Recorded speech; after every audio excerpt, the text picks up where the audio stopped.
All right. So Mr. Watson has given me this population pyramid.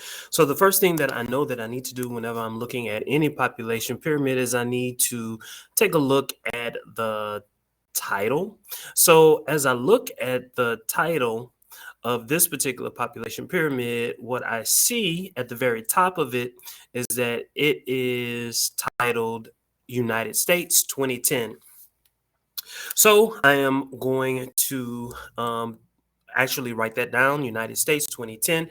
And as think about it, something else in class that we always go over is scales of analysis. So the United States, I know that the United States is a country, therefore, country under the scales of analysis is actually a nation. So for step one, um, I am looking at a nation.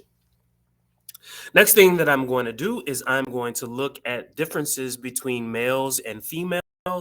And for the most part, as I'm looking at this population pyramid, I see that the population between males and females are basically the same, except until it gets to the later years.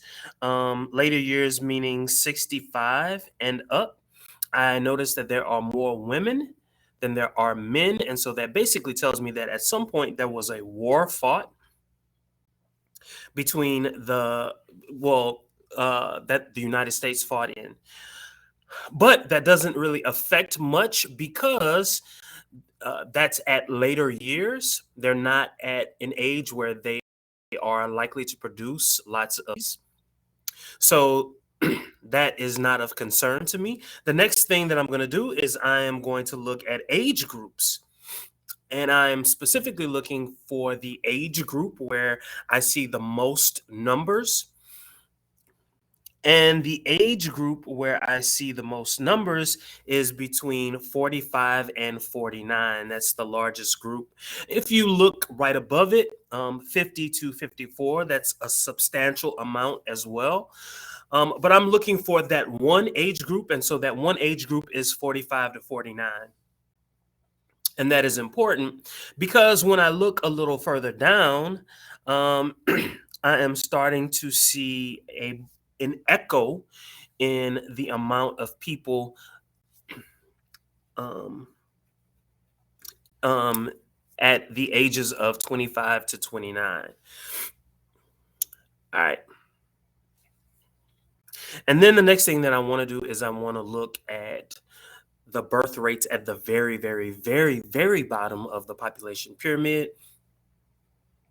And what I basically see is a slow growth. And the reason I see a slow growth is because the numbers in terms of live births are slowly increasing. In other words, at the very bottom, it's slowly getting wider and wider and wider. Slowly, not a whole lot, but slowly getting wider. And so the growth rate is slow. It's a slow growth rate. The next thing I want to do is I want to look at my dependency ratio.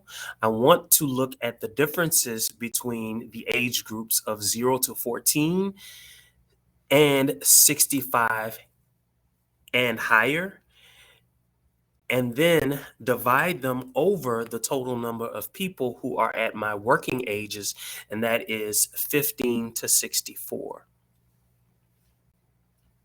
So 0 to 14, I roughly see, let's say about 10.5 on the female side. So 10.5 times 3, let's say that is, I'm horrible when it comes to math, but let's say that let's say that's 31 31 million, 31 million plus 31 million on the boys side. So let's say that's 62 million, roughly 62 million at the very bottom, divided by the total number of my working age.